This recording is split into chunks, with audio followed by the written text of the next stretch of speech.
Μια χαρά. Καλησπέρα. Καλησπέρα.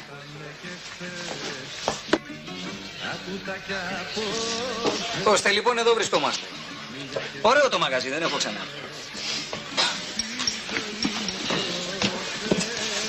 Τι θα σας δώσω? Εμένα θα μου βάλεις ένα ουίσκι με μπόλικα παγάκια. Ναι, μπράβο, και για μένα το ίδιο. Πώς είπαμε ότι σε λένε? Ντέζι. Ντέζι, τι είναι αυτό? Όνομα.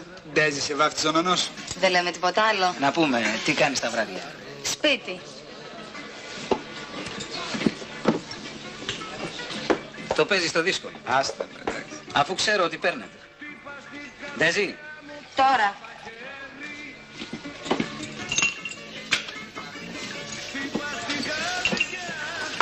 Ακούω. Έλα κάτσε εδώ κοντά μας, εμείς για σένα ήρθαμε. Έχω κι άλλους πελάτες. Δεν μου απάντησε. Σε τι? Άμα σχολάσεις τι κάνει. Είπαμε σπίτι. Είσαι να πάμε... Όχι. Θα τη βρούμε, ωραία. Οι έξυπνοι άντρες δεν μιλάνε έτσι.